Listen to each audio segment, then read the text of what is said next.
The total football experience.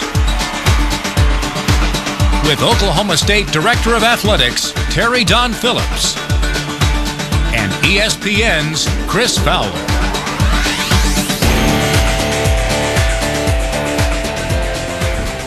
Hi, I'm Chris Fowler of ESPN. Happy to be with you in Stillwater in the heart of Cowboy Country to talk about my favorite topic, college football, and your favorite college football team, the Oklahoma State Cowboys. I'm joined by Terry Don Phillips, who is a man familiar to you guys. He played, he coached, and now he's your administrator. And this is an exciting time for OSU football in the program. Chris, it is, but first of all, let me tell you how just pleased we are to have you here. You represent college football, game day Saturday. Everybody watches it. We enjoyed watching you and Corso and Kurt. It's a great show, and I just to having you here, creating awareness of what we're doing with our football program just means a great deal. So welcome to Stillwater. I appreciate it. It's been about 10 years since my last visit, so it's overdue. We want to bring college game day here, but that, of course, means rebuilding the football program. That's right. We've got to do those things necessary so that y'all want to come here. And but anyhow, that is our goal. We're in the middle of an exciting time. We talked about the basketball team's success. I saw the new construction at the arena, which just blew me away. As an outsider, to walk in there and see that construction project and the way that was conceived is just amazing. So it's been an exciting year already. Yeah, it really has been. We're going to open up the Athletic Center in next December. And what we're going to talk a little bit about today is the football stadium. That's phase 2 of the total project. But the Athletic Center is a beautiful facility. It's something our fans will really enjoy, and certainly something that is going to service our student athletes in all sports extremely well. Well, I went to the University of Colorado, back in the dark, with terrible football teams back in those days, but I have an affection for the Big 12 Conference, and I've traveled around. I'm very familiar with the facilities. I know the importance that you have placed here on getting up to speed and really playing catch up with the programs in this conference that have already made huge commitments to their programs. Well, for whatever reason, we just have not done very much with facilities historically at Oklahoma State with regard to our athletic facilities. We've done some, then we stopped, done some, then we stopped, but we've never really grasped the notion that we have got to develop quality facilities to develop a consistent football program. The Athletic Center, even though we talk about Gallagher-Iba Arena, it's as much about football as any other sport. We're going to have a strength and conditioning center that is state-of-the-art. Our offices for football will be as good as you'll find. Training room, academic center, all those things that we have got to have to service our kids when they come to school here, and certainly in recruiting. Yeah, it's hard to overstate the importance of facilities like that. You travel around and you see how it affects morale of a coaching staff, their desire to stay long-term at a place, how it impacts the recruits, because obviously they're making a huge investment of their time. They're making a commitment to the school when they come here. They want to see the same kind of commitment made to them and their needs. So just from talking to players as I do on a weekly basis, the importance of those things is tremendous. They spend more hours there than they do in their own apartment or the classroom. That's their home. Absolutely, and the kind of student athlete that we've got to recruit in football is that youngster that has a burning desire to compete for a championship. They want to compete academically, but because they're such competitors, they want one day to believe that they're going to line up and play in the bowl championship series. And that's the kind of youngster that we've got to recruit, and we've got to show them a commitment. So it's a very competitive game out there, and we have got to show that student athlete that we're committed to putting them in the best position that we possibly can to succeed academically and most certainly athletically. And it sounds like a big dream, but it really is possible in a short amount of time, because there have been models for this throughout the country. Kansas State is one where they had a president with a vision. They had some very generous people, and they built something basically from scratch after a lot more losing years than Oklahoma State's ever experienced. Those fans experienced misery, but they were able to build something, starting with the infrastructure, and the results on the field followed. I know your experiences at Virginia Tech as an assistant coach there. You're familiar with what they've done in Blacksburg and building things up to the point where they could compete for a national championship last year. And it can be done in a pretty short amount of time these days. Well, I tell you, my hat's off to Kansas State. I recall back back in I think it was mid to late 80s. There was a Sports Illustrated article that came out talking about Kansas State as being the worst football program in the history of the NCAA. And but what's great about the story? Oh, they were absolutely right. But what's so great about it is that someone up there, I don't know who it was, but someone took offense to that article and said, we're tired of this. And at Virginia Tech, I spent 10 years there coaching, but they had a group of men there that believed that if Virginia Tech was ever going to be recognized, they needed to have a good football program. And they committed themselves to football, and they just didn't start 4 or 5 years ago of building their facilities. You know, I tell my friends around here, my last spring that I was coaching, we were going out in Lane Stadium for a scrimmage, and we've been averaging probably in the low 30s, low to mid 30s. In the Lane Stadium would seat about 45, 46,000 at that time. And I look up there on the east stands, and they've got the cranes out, and they're expanding Lane Stadium. And I'm looking up there, I'm thinking, these folks are nuts. I mean, they know something that I don't know. Why are they expanding this stadium? Well, now they're probably being criticized. They didn't expand it big enough. But they made a commitment with their infrastructure that they wanted to develop quality facilities that would help in the recruiting process. And not only the recruiting process, but once you bring that student athlete on campus, they have got to feel good about the environment they're placed in. And right now, sadly to say, particularly in our football program, I can't say that that's what's happening here. And we just simply have got to correct it. Now, the Athletic Center is going to go a long ways in correcting that.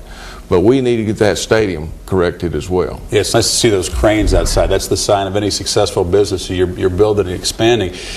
You talked about successful years, and you have. I mean, I can recall some years in the late 80s when Colorado was down, watching Oklahoma State. And I'm still, to this day, when I'm asked who's the best college football player you ever saw in person, it was this kid returning a punt who was Thurman Thomas's backup at the time. Nobody knew who he was, and he was weaving through the team, and everybody in the press box took notice. And of course, I still think Barry Sanders is the best player I've ever seen in person in the college game. But that was, more than 10 years ago now. You've been pretty vocal in saying you haven't been satisfied with the success on the field. How do you tie in a lack of consistent success year to year to the facilities? Well, there's no question that we've had as good players that's ever played the game come through Oklahoma State, and some of the teams that we've had here is as good as you would find. They can line up and compete with anybody. But the problem is we've had 31 losing seasons in the last 50 years, and there's a reason for that inconsistency. And you break down recruiting-wise. If you can't consistently recruit class after class after class, then you're going to be up, you're going to be down, you're just never going to get to that level where you have the opportunity to compete for a championship. And I just believe the instability and the inconsistency in our football program is the fact that we have just let time, if you will, pass us by. We have got to develop our infrastructure so that we can recruit good coaches, keep them here, and make this a point of destination for coaches. We've had some outstanding coaches to come through here, whether it be assistants or head coaches, and they've struggled while they're at Oklahoma State. And an example that I like to use when I visit with people, I said, you can have really a good mechanic. And he may know everything he needs to know about your automobile, but if he's got a half-empty toolbox, he may get your car running, but it's probably not going to run as efficient as it should. And that's how you are with coaches. Good coaches, yes, they can achieve to a certain level, but they've got to have the tools. And this is what this is all about, giving our coaches the tools so they can be personally and professionally successful. And because another point, Chris, if you don't have the infrastructure and you do get a good coach and they do have some success and they don't see anything happening in the infrastructure, they're going to look down the road. Sure. It becomes a stepping stone instead of a destination where they want to spend their whole career. That's exactly right. Well, they're committing 70, 80 hours of their work week, maybe 100 hours a week as coaches do. They want to see the same commitment from everybody. Sure. Absolutely, and otherwise you're going to lose them. And we just got to quit allowing that to happen. Can you impress some people? Can you make them believe that there really is a cause and effect? That sure, tradition plays a part in which players decide to go to what schools, but for these guys, the old days was 1990, way back in 1991. That's as far back as they can remember. What makes a bigger impression is what they see in their campus visit. When you walk them around, if they see a weight room that's not up to par, if they see a locker room that's not quite up to par, if you have facilities that you have to kind of circumvent in the recruiting process, as opposed to kind of parading guys through proudly, then it makes it tough. No question about it. The type of student athlete that we have to recruit, they're going to visit Texas. They're going to visit Nebraska. They're going to visit Arkansas. They're going to visit Oklahoma and A&M and so forth. And they're going to make a comparison. And they're going to be able to distinguish what Oklahoma State's about relative to what one of these other universities is about. And they're going to, in their mind, they're going to determine who has made the commitment for them to be successful. And if we have subpar facilities, it doesn't take a rocket scientist to understand that speaks loud and strong whether or not a particular university has a commitment to put that person in a position that they can excel. What are your expectations for the fans of Cowboy football? Well, I tell you what, we're sort of at the point where the expectations of our fans has been made really manifest. We've gone 5 and 6 the last 2 seasons, which nobody's happy about. We got a lot of folks just downright mad, to be honest, and that's good. I have seen our fans' attitude begin to change. That an average season, certainly a 5 and 6 season, is no longer acceptable. But there's no apathy is the worst thing. You don't have the apathy. No, and that's wonderful. We have broken season ticket sales last year, counting our students and general public sales. We sold right at 31,000 season tickets, which was a record. And our fans are very supportive. They're wearing that orange. They're feeling good about the program, and yes, they're disappointed when you have 2 consecutive losing seasons. And I see that as a very positive, very healthy sign. I want our fans to have high expectations, and with the high expectations, of course, we need to increase our performance level. So I want our fans' attitude to be one that we expect to have a good program here, and we expect to do the things that we need to do to have a good program. Yeah, you're basically asking them to be more than observers, but participants in this, because what you're trying to do is, and really in a football sense, is kind of change the course of history of this program, which is, you detailed, has not been the most successful the last half century. No, it hasn't, and that's the real shame of this program here. We have a good athletic program. We have an athletic program that we're very, very proud of. This university has won more national championships than any university in the Big 12. And our program is not respected to the extent that it should be. And primarily because the lack of success in football taints everything else, because it's so heavily weighted in our society, and certainly in Big 12 country. So football has got to perform at a higher level. We've got to get them to a higher level, and then when we do, we will truly be recognized as one of the best athletic programs in America, which right now we're not. Yeah, perhaps wrongly, a school is often judged by its football team's performance because it is the most visible arm of the university. No question about it. Let's talk about Lewis Field, because I came in as I had not seen this place in 10 years, didn't have a strong memory of it, and I got to just be blunt with you, it doesn't blow you away as an outsider when you walk. I mean, fans that have had to walk all the way from the top down to the concession stand know that, but it doesn't look like a big-time stadium, if you don't mind my saying that. Well, it doesn't. It had its day in its present form, but times have passed us by with regard to the stadium. It's a very uncomfortable stadium for our fans. Just like you said, the person that's sitting high, I mean, they got to go all the way down the bottom to go to the restrooms. Well, we've got to make that stadium fan-friendly. We've got to put it in a position that our people feel good about coming in there. Plus, this is a beautiful campus. It really is. I mean, the leadership, the past leadership in the design of this campus and the Georgian architecture, it's one of the most beautiful campuses I've ever been on. But the majority of fans, or of the people that come to Oklahoma State, they're going to come to that football stadium. Right. You see, some folks call it the front porch of a university, yeah, that football stadium, and that's what the TV cameras show when they televise a game to the whole nation. That's right. And the thing about our front porch, it's sort of sagging and it's not looking very pretty. Now, behind the front porch, we have some beautiful structures here, beautiful buildings. The Athletic Center is going to be a beautiful building. But the front porch, unfortunately, people drive by it, they go up and look at it, and they get a sense that's what your university is about. And the most people that come to this campus go to that stadium.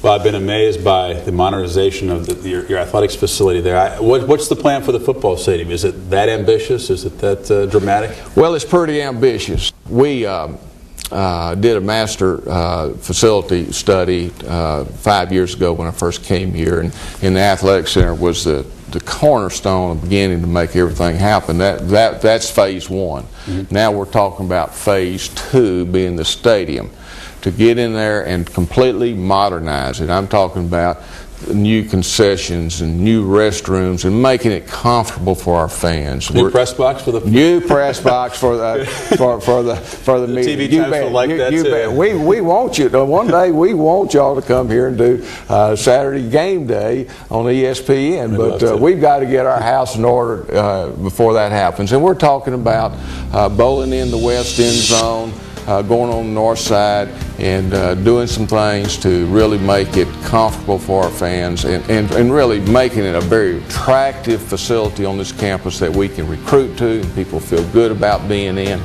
And we're talking about building club seats and suites that will be a big part of the cornerstone in helping finance the football stadium. And let me just make a point about some of the disadvantages our coaches have had to labor under. Mm-hmm. We haven't had individual meeting rooms, and I don't know if folks know what that means. I mean, that's well, if I'm coaching the defensive lineman, I've got to have a place where I can teach them and instruct them on their individual assignments, and we need to be able to break down by offensive team, defensive team. We haven't had that, and these other folks that we're playing, they've got it.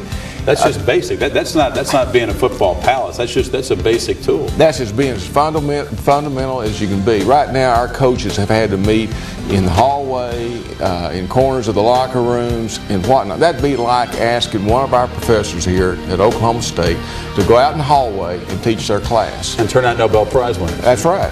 And that's just something that we have to correct. The Athletic Center goes a long way to eradicate many of the disadvantages that our football program has had historically, and we're very proud of that, and now we just got to keep going. OSU, on a national perspective, is known for having a core of loyal fans that kind of show up through thick and thin and get behind and believe it. What is your expectation for the fans as a whole? We have good fans. They have stayed with this program through the ups and downs. I want our attitude to be one that we expect to compete very effectively in the Big 12. And if we can compete consistently in the Big 12, one day we'll have the shot at the brass ring, and that's what it's all about. But you won't ever get that shot if you're up one year, down the next, and up here.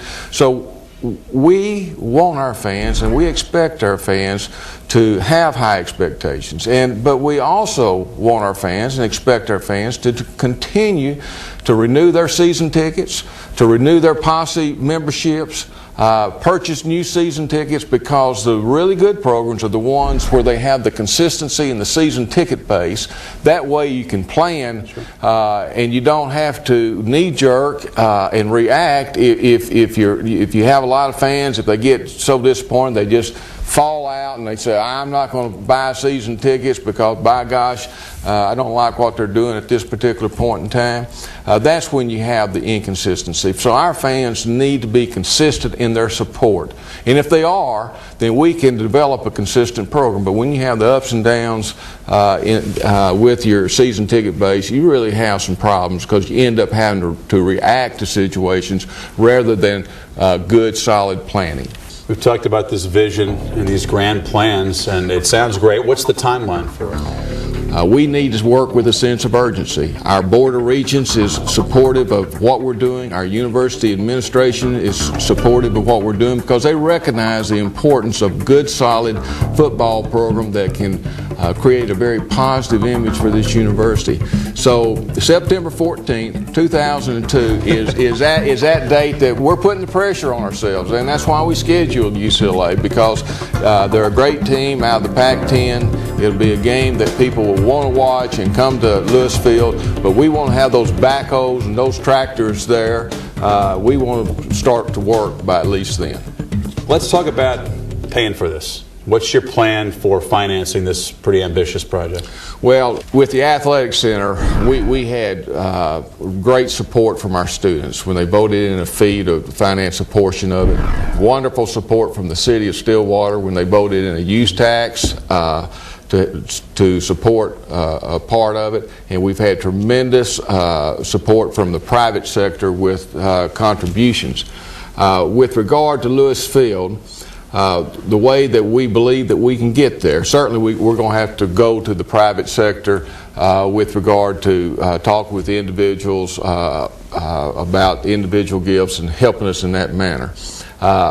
One of the things that we're going to do, I talked earlier, is that we're going to build club seats and suites. Mm-hmm. A lot of people would say, wow, that's unnecessary, that's just fluff. Well, that's how you help finance. Where do they sit on them? Yeah,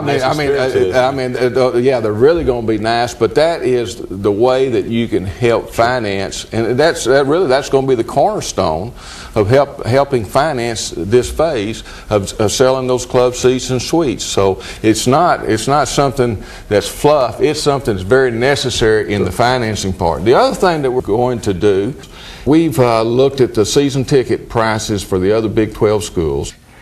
And we're somewhere around 10th or 11th in our season ticket prices, and we're going to move our season ticket prices more toward the average. And we have a ways to go. We want to be very reasonable, but we need to begin to edge our season ticket prices up a little bit more competitively with our counterparts in the Big 12. But we're going to take those resources and we're going to invest in our field. So we're going to start using that money that will come from that slight increase.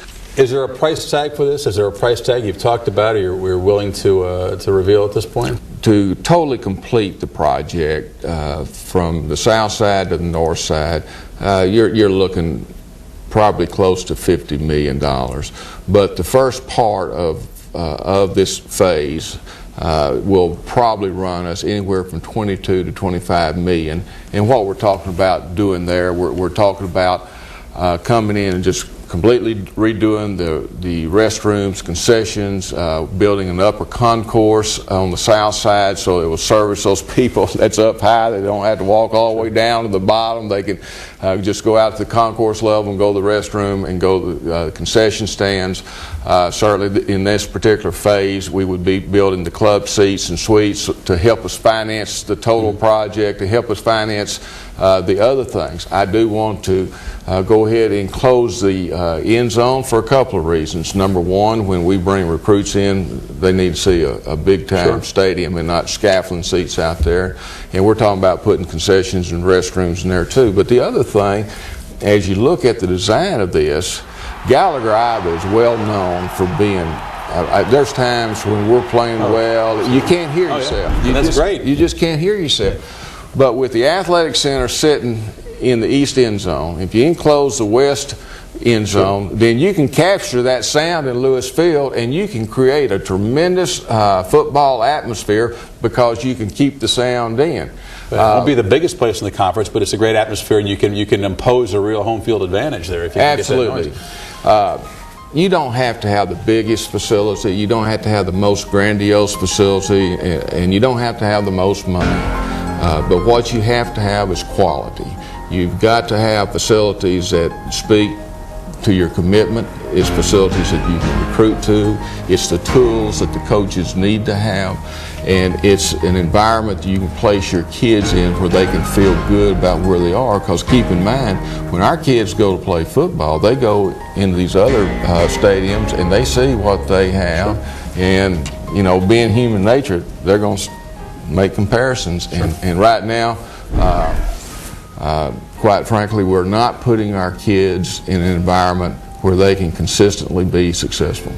I want to ask you a bit more about the first phase and what the fans will see immediately next season is that new playing surface, which I know the players will appreciate, and the coaches and also recruits, because that's become a big issue in recruiting. The players don't want to go out there and play in a field that's not in good condition, or it's not new, or it's not state of the art. That's right. We're looking at several alternatives, and one alternative that really intrigues me, I don't know that much about it. I've talked with the people at Nebraska about their new surface.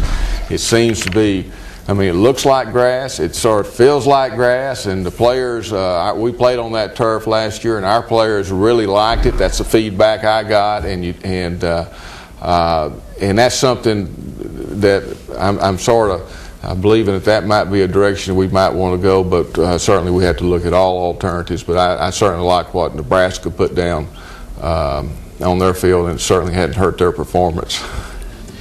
I've seen the slogan since I've been here, total football experience. How do you define that?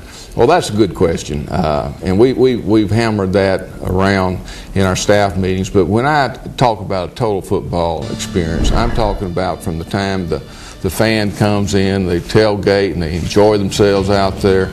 They come into a very comfortable stadium.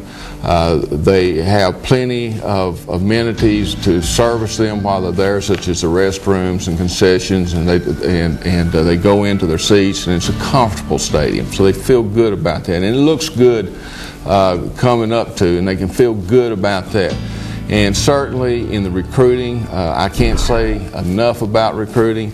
The total football experience would allow us to put ourselves in a position that we can recruit the best kids out there, and certainly that will ultimately translate into team performance on the field and have good teams that our people feel like that every time they walk in that stadium, regardless of who we're playing, they feel and they know that we have a chance to win the game. When we get to that point, then we'll enjoy the total football experience, and I believe that. I can tell you believe it. You want your fans and the donors to believe it too. And that's one of our expectations. Anytime you've been in a program that has suffered through 31 losing seasons in 50 years, I don't think there's any question you have self-doubt.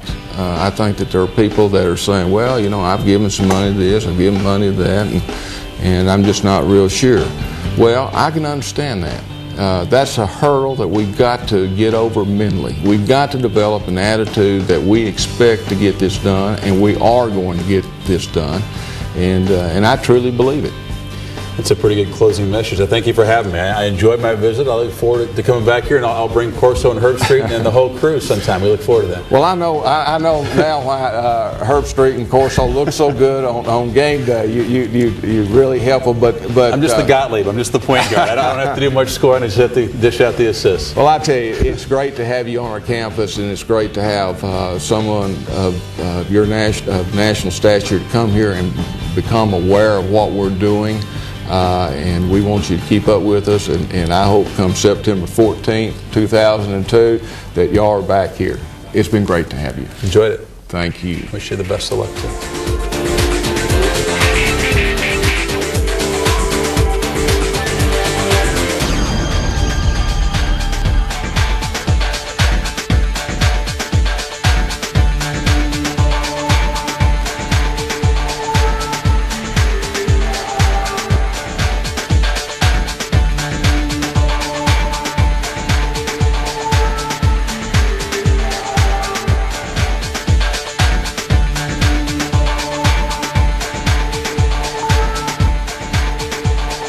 I was told not to wear red, and I noticed that there's not much red in this camp. I see some folks are wearing red, but I did notice earlier that One of the few red things in this campus is a little piece of plastic at the bottom of the urinal when the men's room, which is sooner red, and I didn't know if that was by accident or...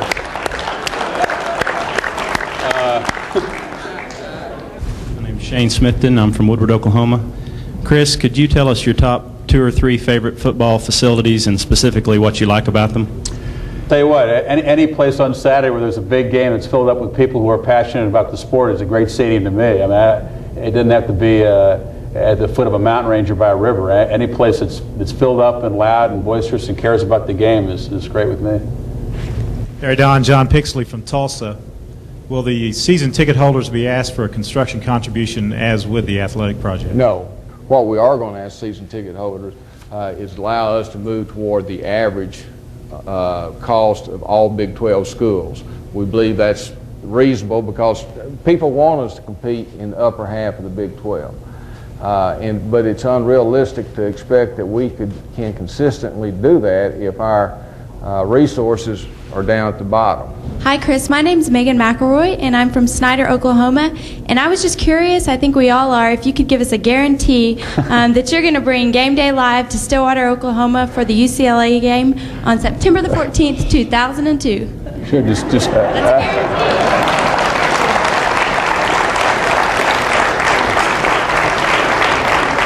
I guess you get your checkbook out and start making it.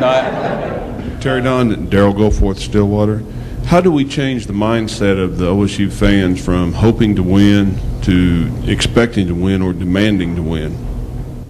I think we've come a long ways in that direction.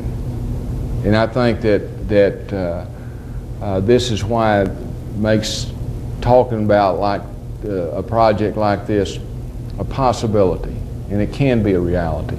We create our future, and our future is going to be exactly what we create. And a while ago, you know, Chris talked about guarantees. Well, I can't guarantee if we do certain things that we're going to have the success instantly.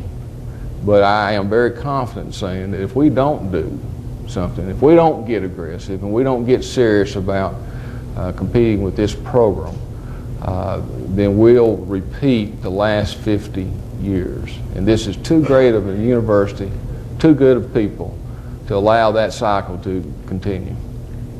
I know that many of you are members of the Iba Fenimore Society that you know, gave us the venture capital to do the master facility study. It's given us capital to do some things outside of our budget that we just didn't have the money for. The Iba Fenimore Society certainly made the athletic center a reality. But why we chose it, and I had you know, I had to lobby Bob very hard to use his name because you know, Bob is a man of great humility. But all we really want to do is go back to the future. When Coach Iba was coaching and Bob Fenimore was playing, we won the Cotton Bowl and Sugar Bowl. We were back-to-back national champions in basketball, national champions in wrestling, College World Series in baseball. That's all we want.